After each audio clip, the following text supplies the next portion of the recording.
Hola muchachos, en este último video abarcaremos nuestro último tema del curso.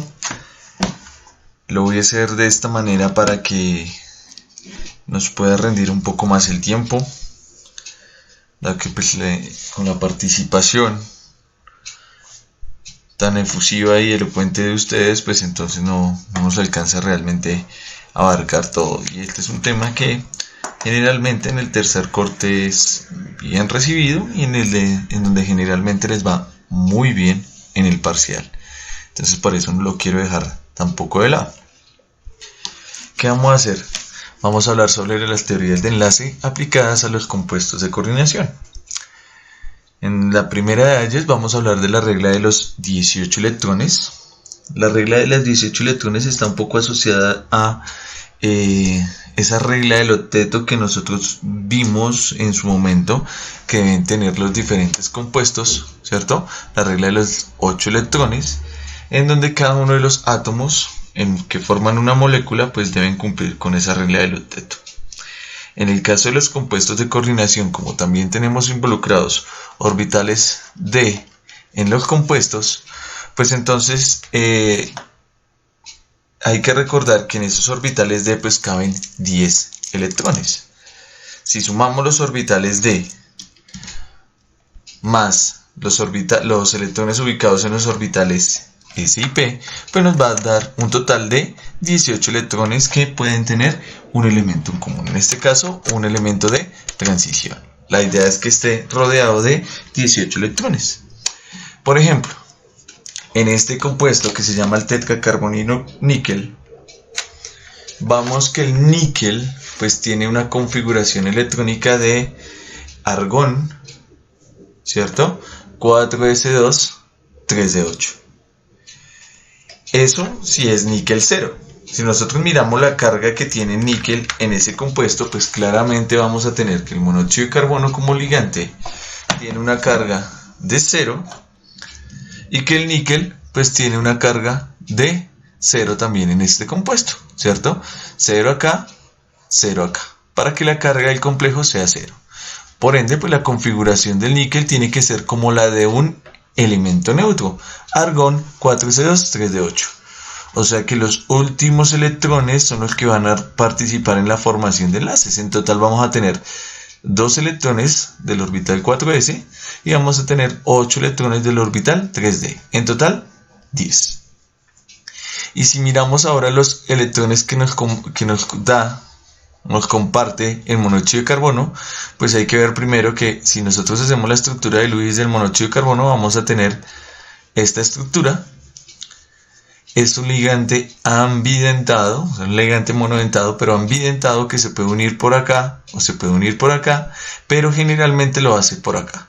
Es decir que por cada molécula de monóxido de carbono solamente se están compartiendo 2 electrones. Como son 4, pues vamos a tener 4 ligantes, cada uno comparte 2 electrones y por ende vamos a tener 8 electrones dados por los ligantes. En total, 10 electrones de mi metal, 8 electrones de los ligantes. En total vamos a tener 18 electrones que se van a compartir entre los dos. Recordemos que hay que tener en cuenta que aquí en un compuesto de coordinación se forman enlaces covalentes coordinados o dativos. Esa es la regla de los 18 electrones, que la suma de los electrones ubicados en los orbitales S, P y D pues nos tiene que dar 18. Repito, así como lo teníamos nosotros en la regla del octeto, en donde la suma de los electrones S y P alrededor de un átomo, en este caso un elemento representativo, tenía que ser de 8 electrones. Esta es una de las primeras teorías asociadas a la formación de los compuestos de coordinación. Es una teoría bastante simplista, ¿cierto? No tiene en cuenta muchos aspectos relacionados con las características y propiedades de estos compuestos, pero en su inicio funcionó. Ahora sabemos que no siempre funciona. Aquí también tenemos muchas excepciones, como las teníamos, por ejemplo, al momento de hacer las estructuras de Lewis y ver las excepciones a la regla del octeto. O sea, aquí también vamos a tener muchas excepciones, ¿vale? Entonces ahí entran a jugar otro par de teorías, que serán la teoría de enlace-valencia algo que nosotros ya vimos en el primer corte, y la teoría de campo cristalino, que no es más que hacer muy simple, la teoría de los orbitales moleculares. Esa teoría de orbitales moleculares nosotros la podemos ver desde dos puntos de vista, de una teoría de campo ligando, que no va a ser tópico de nuestro curso, y la teoría de campo cristalino, que es una visión bastante cualitativa, pero simple de aplicar la teoría de orbital molecular solamente a los orbitales que nos interesan, que son, en este caso, los orbitales de los elementos de transición. ¿Listo? Pero más adelante lo veremos. En relación con la teoría de enlace-valencia, ¿qué tenemos? Hay que recordar que el concepto importante aquí era el concepto de hibridación, ¿cierto? De la hibridación de los orbitales atómicos alrededor de un átomo central.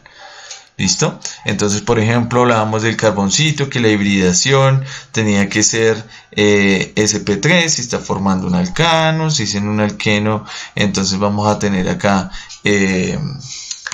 sp2, si es un alquino, entonces sp, ¿cierto? Y en los demás elementos, pues vamos a tener pues diferentes tipos de hibridaciones, que es mejor una Z, estaba pensando en otro idioma, hibridación con C. Y entonces en este caso, ¿cómo aplico yo la teoría de enlace-valencia a los compuestos de coordinación? Para poderla aplicar, yo necesito sí o sí tener datos experimentales. Esta teoría es una teoría que me permite explicar los hechos experimentales. No lo puedo hacer, no puedo aplicarla si yo no tengo esos datos. O sea que es una teoría, repito, basada en la experimentación.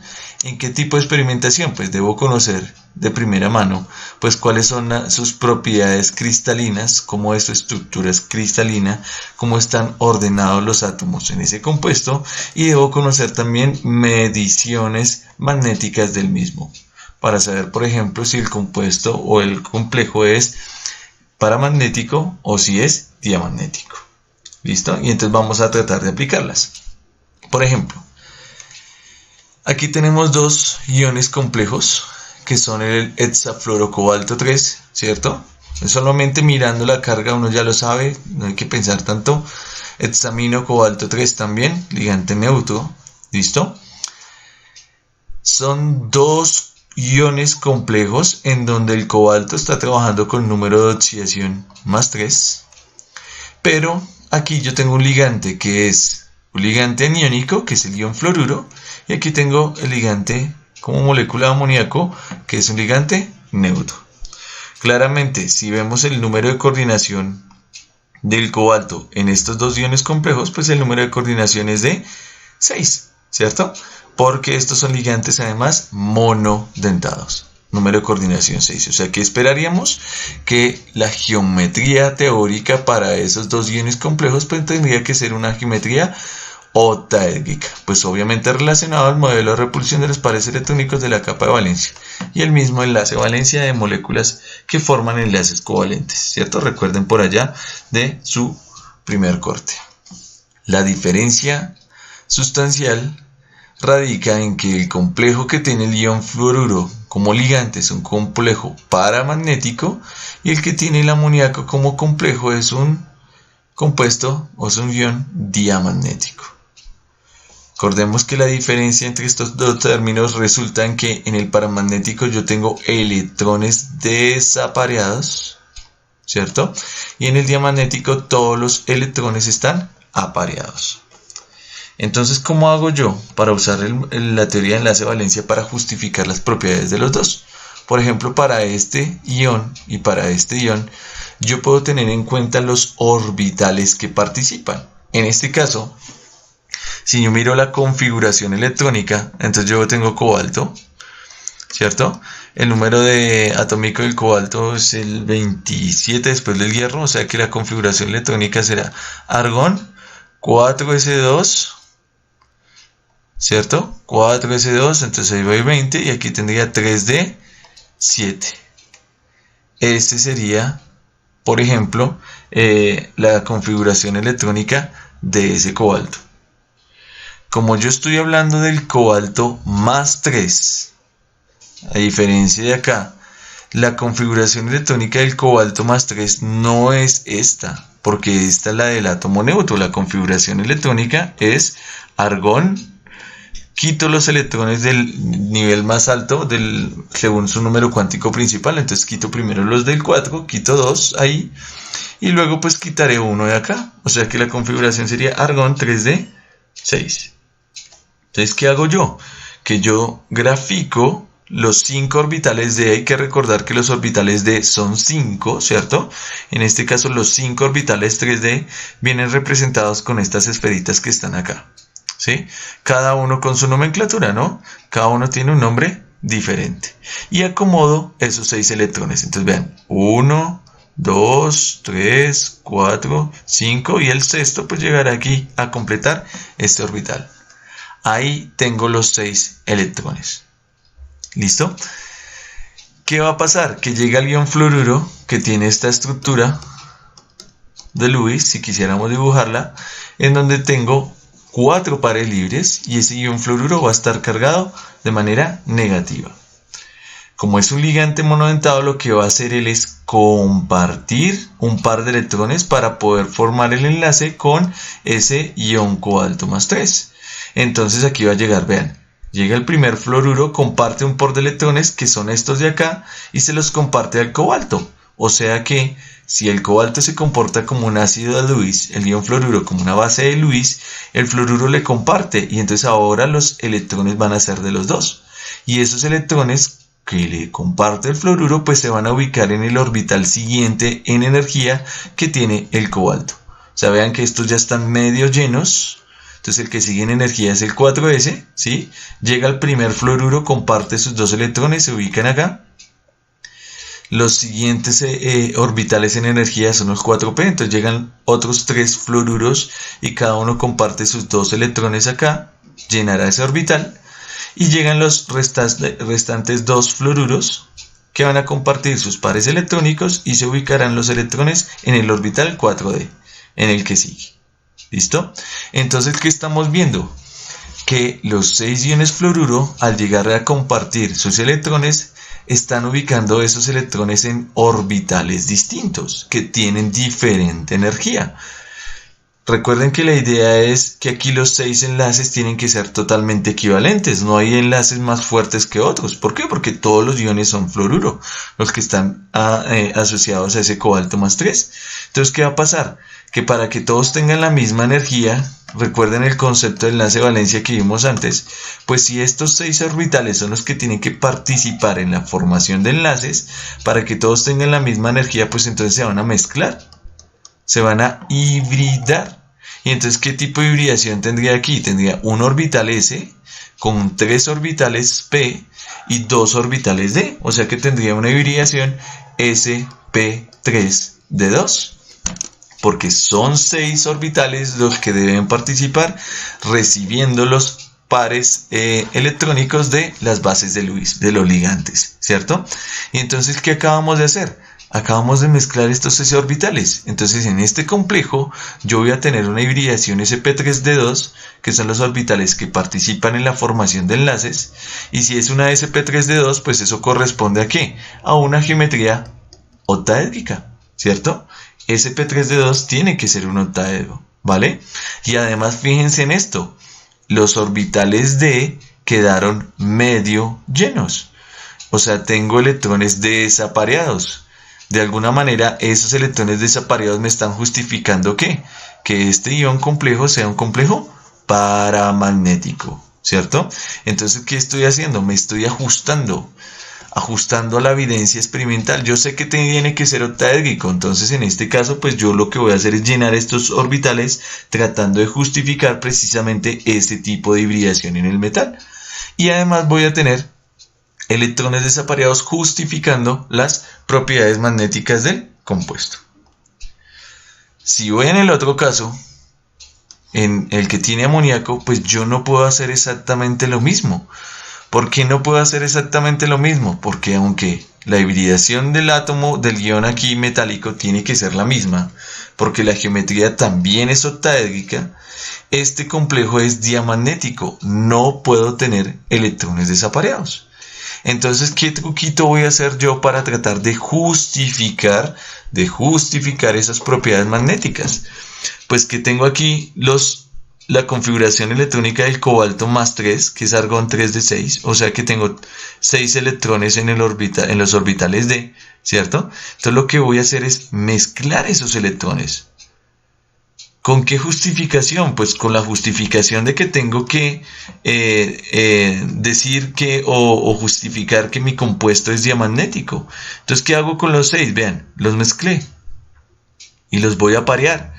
Y entonces aquí están los 6 electrones relacionados ¿con quién? Con el cobalto. Todos los apareé. ¿Listo? Y entonces, ¿qué va a pasar ahora? Que 2 de los orbitales de 3D, en este caso, van a quedar disponibles. Vean que aquí estos estaban medio llenos. Pero si yo mando este para acá y mando este para acá, pues estos dos me van a quedar vacíos. Y entonces esos orbitales vacíos pueden participar en la formación de los enlaces. Como van a llegar 6 moléculas de amoníaco, pues la idea es que debe formar 6 enlaces. Entonces este átomo, este ion metálico, va a tomar sus 6 orbitales que tiene disponibles. En este caso, 2 orbitales 3D, el orbital 4s y los 3 orbitales 4p, y los va a mezclar para generar 6 orbitales nuevos, en donde los amoníacos pues van a llegar y van a formar el enlace, van a compartir sus electrones en esos 6 orbitales nuevos. ¿Cuáles son esos 6 orbitales nuevos? Pues van a tener hibridación de 2sp3, que es lo mismo que la que teníamos aquí, sp3d2, solamente que ordenada de otra manera. La hibridación es la misma, o sea que los dos complejos estoy justificando que ambos sean octaédricos. Y además estoy justificando que este es paramagnético porque tiene electrones libres y este es diamagnético porque no los tiene. Entonces aquí es como si yo estuviera haciendo trampa. ¿Por qué trampa? Bueno, no suena como tan feo. Está diciendo ahí una triquiñuelita, ¿cierto? ¿Qué es la triquiñuelita? Que yo para poder aplicarle enlace valencia tengo que saber primero qué tipo de geometría tiene, ¿sí? Entonces aquí yo tengo que en los dos casos tener una hibridación sp3d2 para justificar que sean octaédricos, y tengo que tener las propiedades magnéticas para saber si tengo que dejarlos desapareados o si tengo que aparearlos, ¿sí? Para ver si tengo que hacer una u otra, ¿vale? Por ejemplo, vean, aquí tengo las dos hibridaciones, sp3d2, d2, sp3. Voy a borrar por acá. Vamos a mirar otro ejemplo. Aquí, elementos del grupo del níquel, 8B, anterior, o el 10. Aquí yo tengo un tetracloroplatinato 2. Ese es el ion tetracloroplatinato 2. Y aquí tengo el ion tetracloronicolato 2. ¿Vale? Si yo miro las configuraciones electrónicas de este man, vean. La del platino más 2, porque aquí el platino está trabajando con número de oxidación más 2, es xenón 4f14 5d8. Esa es la configuración electrónica del platino, más 2. Si yo miro aquí, el níquel está trabajando con más 2. O sea que la configuración electrónica del níquel más 2 es argón 3d8. Entonces, eso tienen en común los dos elementos. Como pertenecen al mismo grupo, pues en este caso sus iones más 2 tienen una configuración electrónica similar. En el caso del platino es un 5d8, en el caso del níquel más 2 es un 3d8. Ojo, aquí estoy haciendo la configuración electrónica, ¿sí?, de el ion níquel más 2 y del platino más 2. Si fuera níquel más 3, pues tengo que hacer la configuración del níquel más 3, o si fuera níquel 0, como aquí arriba, pues yo tengo que utilizar la configuración electrónica del níquel 0, ¿sí? Eso hay que tenerlo en cuenta. Entonces, en este caso, así estarían distribuidos los electrones en el orbital 5d8. 5d, ¿cierto? Los 8 electrones estarían ubicados de esta manera. En el caso del níquel, pues los 8 electrones en los orbitales 3d estarán ubicados de la siguiente manera, dejando 2 orbitales medio llenos, ¿cierto? Este y este.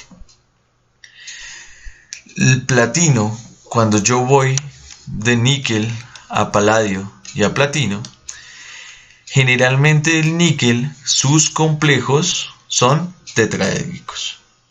¿Por qué? Porque generalmente aquí el número de coordinación cuando son más 2 es de 4 para estos elementos en particular. El níquel tiene una tendencia a que sean tetraédricos por su tamaño, y en el caso del platino tiene una tendencia a que sus complejos con número de coordinación 4 sean cuadrado planar.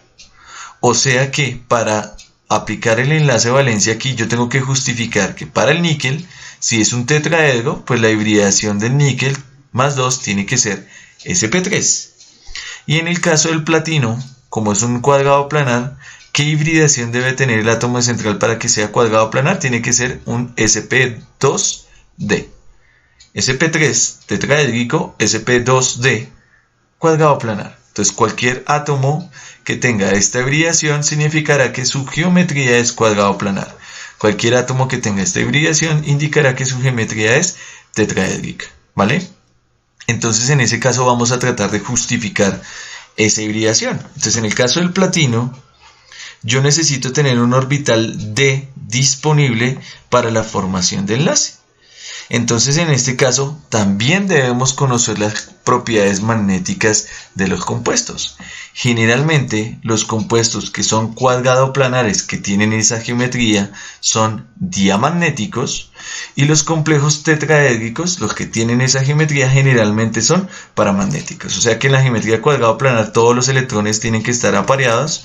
En la paramagnética pues debo tener electrones desapareados. Entonces vamos a tratar de jugar con los orbitales para tratar de explicar estas características, ¿vale? Entonces en el caso del platino, como es un complejo cuadrado planar y diamagnético, pues estos dos electrones que están aquí desapareados los voy a juntar, ¿sí? Los voy a parear. ¿Para qué? Para tratar de justificar estas propiedades magnéticas. Entonces los apareo y me van a quedar de esta manera. Aquí voy a tener los 8 electrones del platino más 2 ubicados solamente en 4 orbitales 5D. Me va a quedar un orbital 5D disponible. Y entonces van a llegar los 4 iones cloruro, que son los ligantes, cada uno con un par libre. Y entonces va a formar 4 enlaces con el platino. ¿Qué quiere decir? Que los 4 enlaces tienen que ser equivalentes. Entonces, estos 4 orbitales que están aquí disponibles son los que se deben mezclar, ¿sí?, en el platino para poder recibir a los iones cloruro y poder enlazante y que todos sean equivalentes. Entonces se van a mezclar estos 4 de acá. O sea, voy a justificar qué hibridación. Vea, se va a mezclar un D con un S y con 2P. DSP2, o sea, un cuadrado planar. Estoy justificando o explicando la geometría. Y van a llegar los iones cloruro, cada uno comparte 2 electrones, 2, 2, 2, 2, en total 8, en los 4 orbitales híbridos que se generan, ¿sí? Ahí en el dibujo están separados, pero realmente se forman 4, ¿cierto? Se forman 4 orbitales, todos con la misma energía, ¿cierto? Y entonces no me van a quedar ningún electrón desapareado, ¿cierto? No me queda ninguno, por ende, pues el complejo es diamagnético. Estoy explicando las propiedades magnéticas de ese compuesto. En el caso del níquel, pues el níquel, como es tetraédrico y además es paramagnético, ¿qué voy a hacer? Mi truco aquí es que no voy a mezclar los electrones acá, no los voy a parear como si lo hice con el platino, porque la idea es tener electrones desapareados para justificar esta propiedad magnética. Entonces yo los voy a dejar tal cual, ¿sí? Por ende, los orbitales que van a participar en la formación de enlaces serán los disponibles. Tengo disponible un orbital 4s y tengo disponibles 3 orbitales 4p. En total 4 orbitales para recibir a los 4 ligantes. Entonces estos orbitales se van a mezclar, se van a hibridar, me van a formar 4 orbitales sp3 y esos 4 orbitales sp3 van a recibir los pares electrónicos de las bases de Lewis, que son nuestros iones cloruro, ¿cierto? Entonces vean que estoy justificando que al momento de enlazarse con los ligantes, la hibridación del átomo o del ion metálico en este caso tiene que ser sp3 y que además pues me quedaron orbitales de medio llenos que justifican las propiedades magnéticas del compuesto. Te repito, aquí estoy haciendo como trampita, ¿cierto? Estoy justificando, ordenando los orbitales de tal manera que me permitan explicar lo que ya obtengo de manera experimental. Eso es lo que hay que lograr, ¿vale? Aquí voy a poner otro par de ejemplos. Por ejemplo, aquí, este ion hexaacuo hierro 3 que está por acá. Aquí el hierro tiene un número de oxidación de más 3. Aquí tengo el hexaciano ferrato 3, porque es un anión, ¿no? Hexaciano ferrato 3, en donde el hierro pues también tiene número de oxidación más 3. ¿Para qué? Para justificar la carga que tiene este ion, ¿vale? Por medidas experimentales se sabe que el complejo que tiene agua como ligante es fuertemente paramagnético y el complejo que tiene iones cianuro como ligantes es débilmente paramagnético. O sea, ¿qué significa? Que aquí deben haber más electrones desapareados que acá, ¿cierto? Aquí debe haber más que acá. Pero en los dos deben haber electrones desapareados. En los dos deben haberlo, ¿vale? ¿Por qué? Porque los dos son paramagnéticos, ¿vale? Y entonces, ¿qué puedo hacer? Este complejo de acá, si ustedes miran, pues el número de coordinación es de 6, ¿cierto? Este de acá, pues su número de coordinación también es de 6. ¿Qué significa? Que teóricamente los dos complejos son octaédricos, los dos iones complejos, ¿cierto? O sea que en los dos debe existir una hibridación del ion hierro más 3 de sp3d2. Entonces, ¿qué es lo primero que hacemos? Tomamos el hierro y hacemos su configuración electrónica. El hierro es el 26, significa que sería argón 18, 4C2 es 20, 3D es 6, serían los 26, ¿cierto? Pero aquí yo no tengo hierro 0, sino tengo hierro más 3. Por ende, su configuración electrónica será argón, ¿sí? Argón. Quito los dos electrones del 4S, quito 2 y quito 1 del 3D, siempre en ese orden, entonces me va a quedar argón 3D5. Quito primero estos y luego uno de acá. Argón 3D5. Es decir, que eso es lo que yo debo lograr en estos dos complejos. Entonces voy a poner acá los orbitales del hierro. Entonces voy a poner aquí los 5 orbitales 3D. Luego sigue el orbital 4S. Luego siguen los orbitales 4P. Y luego seguirán 1, 2, 3, 4, 5 los orbitales 4D. Y voy a empezar a ubicar mis electrones allí en esos orbitales. Entonces, en el caso de este complejo, pues debo ubicar 5 electrones en los orbitales 3D. Entonces, 1, 2, 3, 4 y 5, ¿cierto? Ya los ubiqué. Me están diciendo, vean, es fuertemente paramagnético, o sea, debe tener muchos electrones desapareados. Entonces, ¿cuál va a ser aquí mi idea? Pues que yo no voy a combinar, a aparear estos electrones. ¿Por qué? Porque la evidencia experimental me dice que es fuertemente paramagnético. No lo debo hacer. Entonces no voy a hacer nada con estos electrones. ¿Qué hago con los demás? Ah, bueno. Como vienen 6 moléculas de agua y van a formar 6 enlaces, pues necesito 6 orbitales disponibles para formar el enlace. Y entonces, ¿cuáles orbitales disponibles tendré? Tendré un S, tendré 3P, ahí voy 4 y necesitaré 2 del 4D. Entonces, estos 6 orbitales se van a mezclar, me van a generar 6 orbitales híbridos, ¿sí? 1, 2, 3, 4, 5 y 6. Se mezclaron, me forman 6 orbitales híbridos porque mezclé 6 orbitales atómicos. Cada uno de estos orbitales se llamará sp3d2 porque estoy combinando un S con 3p y con 2d, ¿cierto? Y estos son los que va a tener disponibles, se mezclaron. Esos son los orbitales del ion hierro más 3. Y entonces va a llegar las moléculas de agua, ¿cierto? Entonces la primera molécula de agua llegará, compartirá sus electrones aquí. La segunda acá, la tercera acá, la cuarta acá, la quinta acá, la sexta acá. Y todos los enlaces serían equivalentes, porque todos estos orbitales tendrían la misma energía. Y recordemos que estos orbitales híbridos son los que me van a decir la forma de la molécula. Un octaedro. Entonces vean, estoy justificando la hibridación sp3d2, que sea un octaedro, y además sus propiedades magnéticas, ¿vale? ¿Qué haría yo con el segundo ejemplo? Con el segundo ejemplo, vean, voy a tener de nuevo 1, 2, 3, 4, 5, los 5 orbitales 3D. Voy a tener los orbitales 4D, el orbital 4s, perdón.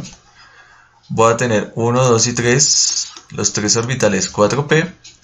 Y voy a poner por acá los 4D. Entonces 1, 2, 3, 4 y 5. 4D. La idea ¿cuál es? Tengo que justificar la misma hibridación del ion central, ¿cierto? Tiene que ser sp3d2 porque también es un complejo taédrico. Pero debo justificar también que sea débilmente paramagnético. Entonces, ¿qué va a pasar? Primero, pues voy a ubicar mis 5 electrones aquí de la configuración electrónica de hierro más 3. Ahí tengo los 5 electrones.